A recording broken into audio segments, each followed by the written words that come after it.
Assalamualaikum warahmatullahi wabarakatuh. Bagaimana kabar kalian? Semoga sehat semua ya. Jumpa lagi bersama Ibu Titi. Pada kesempatan kali ini Ibu akan berbagi mengenai soal-soal untuk menghadapi penilaian akhir semester mata pelajaran IPA kelas 7 semester 1. Baiklah, langsung saja kita mulai. Soal nomor 1. Ketika kamu melakukan pengamatan terhadap gejala alam, kamu diminta gurumu untuk mengakhiri kegiatan membuat laporan keterampilan proses IPA. Kegiatan tersebut termasuk pada tahapan. Di sini kata kuncinya adalah membuat laporan. Membuat laporan berarti di sini melakukan komunikasi. Karena untuk melakukan komunikasi itu bisa dilakukan secara lisan maupun secara tulisan. Membuat laporan berarti melakukan komunikasi hasil pengamatan secara tulisan. Baik, nomor 2, perhatikan tabel berikut ini. Pasangan besaran pokok, satuan dalam sistem internasional dan alat ukurnya yang tepat ditunjukkan oleh nomor 1, panjang cm, satuannya alat ukurnya mistar. Alat ukurnya udah betul tapi di sini satuannya salah. Kemudian yang kedua massa satuannya kilogram, alat ukurnya neraca. Ini sudah betul semua. Kemudian waktu satuannya menit, harusnya sekon. Ini salah di sini. Alat ukurnya sudah tepat. Untuk Kelvin, satuan suhu satuannya Kelvin, alat ukurnya termometer. Jadi jawaban yang betul itu nomor 2 dan nomor 4. Nih. Baik, selanjutnya kita nomor 3 ya. Nomor 3 ini ganti saja. Nomor 3, perhatikan gambar di bawah ini. Supaya seimbang antara neraca A dan neraca B, benda X harusnya diberikan massa. Kita lihat di sini benda A ini memiliki massa 1,5 kg. Sementara di sisi B ini kalau dijumlahkan ada 500 gram. Nah, berarti tidak sama satuannya ya, yang 1 kg yang 1 gram. Maka supaya tidak pusing, yang A ini kita ubah menjadi 1,5 kg itu sama aja dengan 1500 gram. Ya. Sedangkan di sini di B di sini udah ada 500 gram. Agar seimbang, maka benda B ini harus diberikan massa sebesar 1000 gram. Baik, selanjutnya kita bahas nomor 4. Diameter luar sebuah tabung diukur menggunakan jangka sorong dengan hasil pengukuran seperti pada gambar berikut. Besarnya hasil pengukuran adalah, nah ini 5, patokannya 5, di sini lebihnya 5,7 ya, 5,7 cm. Kemudian di sini ada lebih sedikit, 5,7 lebih sedikit. Kita perhatikan skala noniusnya. Di sini skala noniusnya 5 di sini yang berimpit ya, yang berimpit di sini. Nah, ini adalah 5. 1 2 3 4 5. Nah, di sini masih dalam satuan milimeter, jadi kita ubah menjadi 0,05. Nah, kalau udah dalam sentimeter ya. Jadi jawabannya adalah 5,75. Itu panjangnya ya. Jadi jawabannya yang B. Dilanjut nomor 5. Budi dibelikan ibu sebuah spring bed baru dengan spesifikasi sebagai berikut. Besaran turunan yang benar pada spesifikasi tersebut ditunjukkan oleh nomor. Besaran turunan adalah besaran yang diturunkan dari besaran pokok. Nomor 1 itu besaran pokok, nomor 2 juga, nomor 3 ini besaran turunan, nomor 4 besaran pokok, nomor 5 ini besaran turunan. Jadi 3 dan 5. 3 dan 5 berarti jawabannya yang C. Dilanjut nomor 6. Perhatikan gambar berikut. Hasil pengukuran volume benda yang bentuknya tidak beraturan seperti pada gambar tersebut adalah. Nah, untuk menghitung volume benda yang tidak beraturan, maka kita cukup menggunakan gelas ukur ya, gelas berskala. Caranya adalah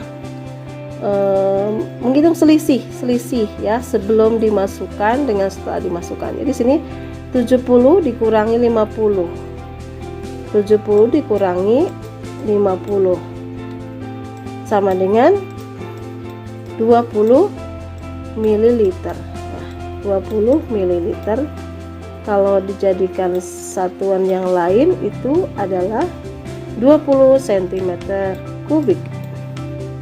Selanjutnya nomor 6. Perhatikan tabel sifat benda berikut ini. Benda padat, benda cair, dan benda gas berturut-turut adalah. Untuk benda padat itu baik bentuk dan volumenya itu selalu tetap. Berarti ini benda padat ya. Kemudian untuk benda cair itu bentuknya berubah tetapi volumenya tetap. Ini berarti benda cair. Kemudian gas itu bentuk dan volumenya bisa berubah-ubah. Jadi jawabannya 4, 2, 3 ya. 4, 2, 3. Selanjutnya nomor 8.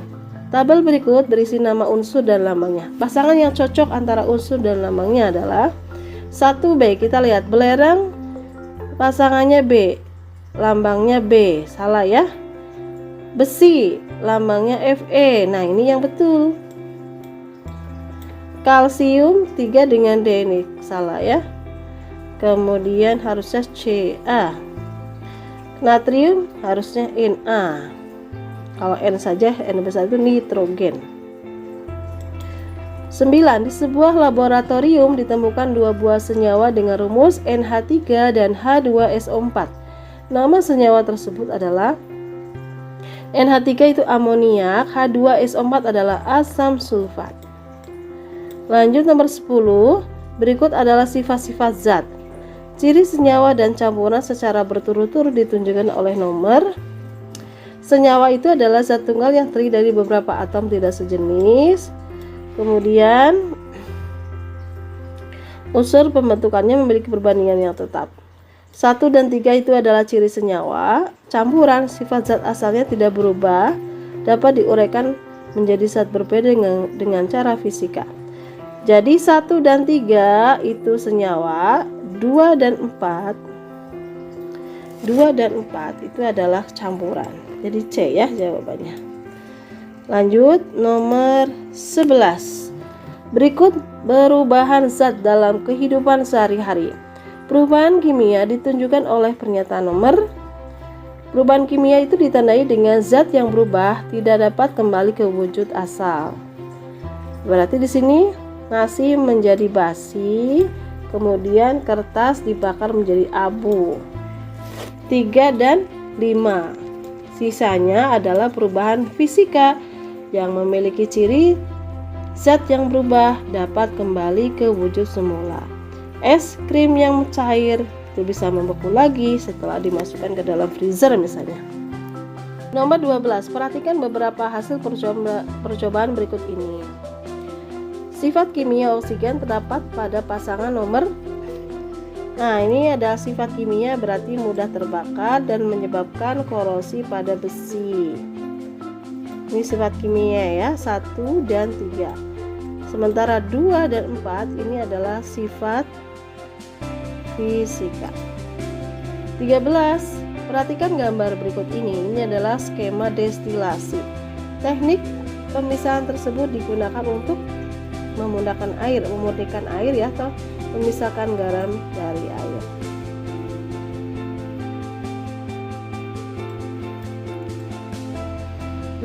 Suhu terendah manusia tidak pernah kurang dari 35 derajat Celcius dan suhu tertinggi tidak pernah lebih dari 42 derajat Celcius.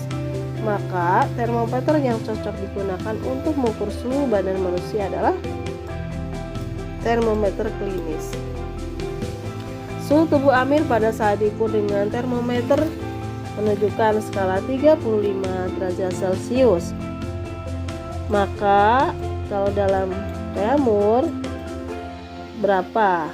Seperti itu kira-kira. Nah, di sini kita nggak usah pakai rumus ya, kita pakai perbandingan saja. Untuk Celcius itu titik bawahnya 100, titik bawahnya 0, titik atasnya 100. Ini untuk Celcius. Kalau untuk reamur itu titik bawahnya sama 0, titik atasnya 80 derajat reamur. Kita pakai perbandingan saja, yaitu C per R sama dengan di sini batas atas dikurangi batas bawah, yaitu 100 dikurangi 0 100, kemudian ini juga 80 dikurangi 0 adalah 80. Selanjutnya kita masukkan suhu pada skala Celcius itu 35. Di sini masukkan 35 per R suhu pada derajat reamur sama dengan ini, supaya gampang kita sederhanakan, yaitu 5/4. Selanjutnya kita pakai perbandingan R sama dengan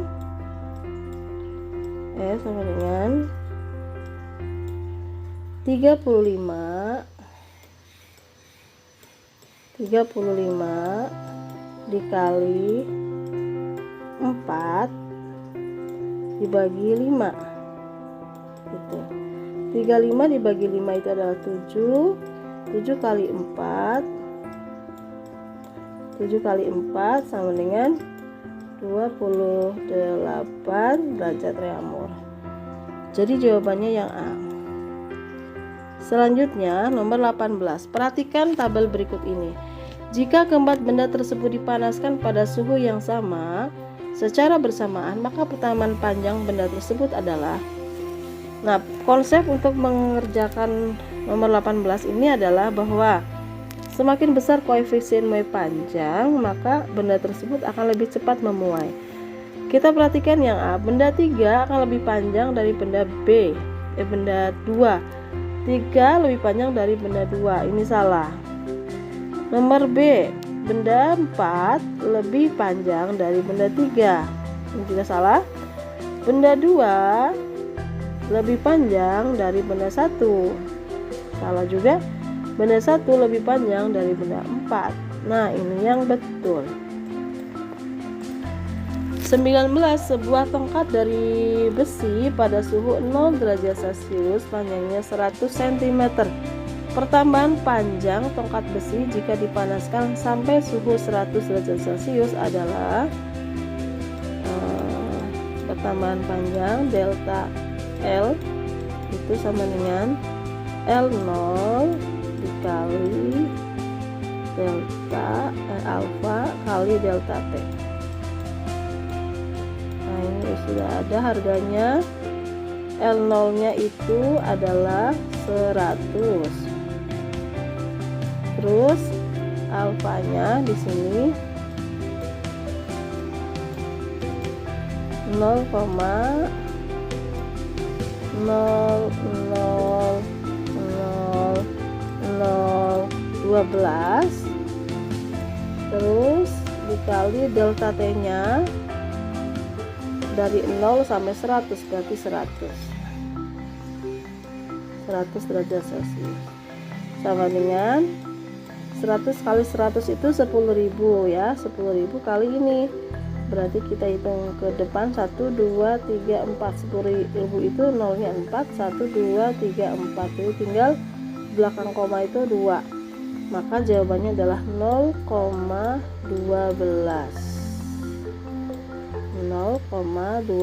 cm. Ini adalah perubahan panjangnya.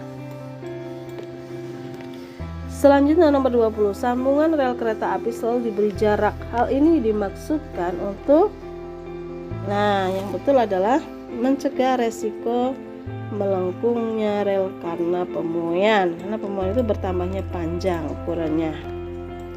21. Perhatikan gambar di bawah ini. Pada peristiwa perubahan wujud zat tersebut yang melepaskan kalor. Yang melepaskan kalori itu membeku, berarti nomor 2. Terus nomor 4. Ya, nomor 4 itu menguap, dan 2, 4, 6 menyublim. 2, 4, dan 6. Nomor 22. 500 gram es bersuhu 0 derajat hendak dicairkan hingga keseluruhan es menjadi air yang bersuhu 0 derajat Celcius. Jika kalor jenis es adalah 0,5 dan kalor lebur es adalah 80. Banyaknya kalor yang dibutuhkan adalah pada peristiwa nomor 22 ini terjadi peristiwa perubahan wujud, tetapi suhunya tetap. Jadi kita menggunakan kalor lebur ya. Kalor lebur itu mudah, Q sama dengan M kali L saja. M kali L saja. Kita sudah punya M-nya itu 500 gram, kita biarkan saja dalam satuan gram. 500 gram kali kalor leburnya 80 ya, 580 kilokalori per gram. Maka di sini 8 kali 5 itu adalah 40, sisanya nolnya 3. Jadi jawabannya adalah 40.000 kalori. 40.000 kalori. Lanjut nomor 23. Sebuah sendok perak yang masanya 30 gram didinginkan dari 60 sampai 20. Jika kalor jenis perak 235, maka besarnya kalor yang dilepaskan. Kita gunakan rumus macet ya. Q sama dengan M kali C kali delta T. Ini artinya macet. Nah, sama dengan M-nya 30 gram. 30 gram kita jadikan kilo, sama dengan 30 per 1000 gitu aja ya, supaya gampang. Kemudian kalor jenisnya 235 Joule per kilogram. Lalu delta T-nya dari 60 ke 20 yaitu 40. Nah, seperti ini ya. Kemudian dari sini kita akan menghitungnya. Kita akan menghitungnya 30 dikali 235 dikali 40. Itu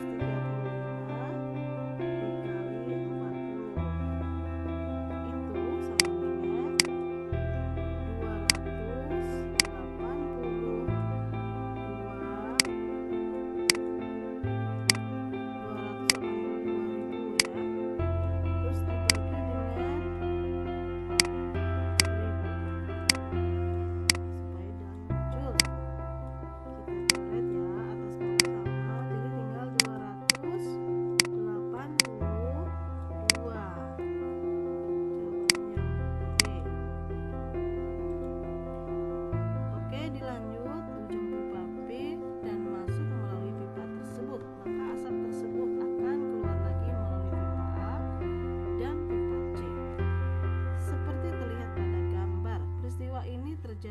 'Adanya perpindahan kalor secara konveksi'. Peristiwa berikut ini menunjukkan adanya perpindahan kalor secara radiasi. Mencairnya es di kutub, memanaskan setrika listrik, terjadinya angin darat dan angin laut, sampainya energi panas dari matahari. Perpindahan kalor tanpa zat perantara itu adalah radiasi. Jadi sampainya energi panas dari matahari.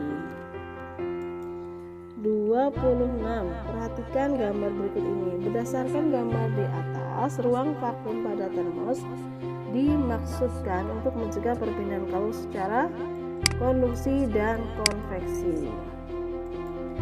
27. Perhatikan pernyataan berikut ini. Contoh peristiwa sehari-hari yang merupakan contoh konveksi, konduksi, dan radiasi adalah konveksi. Angin laut terjadi pada siang hari karena udara dari darat lebih panas daripada di laut. 1 ya. Kemudian konduksi. Seorang ibu menggunakan kain untuk mengangkat panci panas. 2 berarti 2, 3. Dan radiasi. Sinar matahari bisa masuk bumi walaupun antara bumi dan matahari terdapat ruang hampa udara. Jadi jawabannya 2, 3, dan 4. Dilanjut nomor 27. 27 udah. 28. Kemampuan untuk melakukan suatu usaha disebut energi. Berikut ini adalah contoh sumber energi yang terbarukan kecuali adalah energi nuklir. 30. Penulisan nama yang benar pada harimau adalah di sini ya. Huruf depan itu besar, huruf belakangnya kecil dan dicetak dengan garis miring.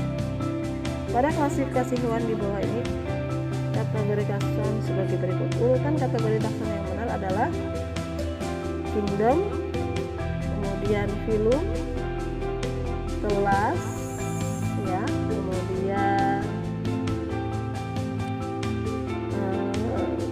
3, 6, 2, terus 7, 1, 5, 4. Ya, jawabannya yang A ya. Pertama raja, kingdom, kemudian filum, kemudian kelas, ordo, family, genus, spesies. Yes. Oke, kita lanjut nomor 32. Tomat memiliki nama Latin Solanum lycopersicum, sedangkan kentang memiliki nama lain Solanum tuberosum. Takson terendah yang menempati tomat dan kentang dalam kedudukan yang sama adalah ini sama ya, depannya sama, ini adalah genusnya sama. 33. Perhatikan beberapa hewan berikut ini berdasarkan sistem filogenetik. Hewan-hewan yang memiliki kekerabatan paling dekat adalah 1, 2, 4. Salah ya. 2, 3, 5. Kita lihat 2 kucing, 3 simpanse, 5 singa. Salah. 3, 4, 6. Nah ini betul ya, 3, 4, 6. 4, 5, 6. 4 orangutan, 5 singa, 6 gorila. Ini beda. 34. Kunci determinasi untuk ikan mas adalah ikan mas itu bertulang belakang berarti 1A. Suhu tubuhnya dingin berarti 2B. Tubuhnya tidak memiliki rambut. 3 nggak ada ya, berarti langsung 1A, 2B. Hidup satu habitat, Pisces ya, 4A dan 5A, hidup di air. Nomor 5. Nomor 34 itu A. 36, 35. Perhatikan ciri-ciri berikut ini. Kelompok tumbuhan yang memiliki ciri-ciri tersebut adalah, di sini kata kuncinya strobilus, berarti tumbuhan berbiji terbuka atau gimnospermae. Ini ada pinus, minjo, dan cemara. Durian, mentega, kacang tanah, dan avokat adalah kelompok makanan yang mengandung lemak nabati ya. 37. Tahapan respirasi aerob berikut yang menghasilkan energi paling banyak adalah, yang betul adalah transport elektron. Suatu peristiwa bahwa daging yang dibungkuskan di dalam lemari es tidak membusuk. Hal ini karena enzim mikroorganisme pembusuk tidak bekerja pada suhu rendah. Betul. Nomor 39. Perhatikan pernyataan berikut. Contoh dari metabolisme adalah, nah berarti di sini ada respirasi, pengangkutan sari-sari makanan, fotosintesis. Ini adalah metabolisme ya. 1, 2, dan 3. Terakhir 40. Hubungan yang cocok untuk organ enzim dan peran enzim pada proses pencernaan yang benar adalah Nomor 1, mulut, enzimnya petialin menguraikan amilom, ini betul. Nomor 2, organ lambung, enzim renin menggumpalkan kasein, betul. Nomor 3, usus halus tripsinogen, ini salah. Nomor 4 salah. Nomor 5 salah. Jadi 1 dan 2. Nah, demikian pembahasan mengenai soal-soal untuk menghadapi UAS atau PSIPA mata pelajaran IPA kelas 7 ya. Mudah-mudahan bermanfaat bagi kalian. Jika video ini bermanfaat, jangan lupa like, komen, dan subscribe. Terima kasih. Assalamualaikum warahmatullahi wabarakatuh.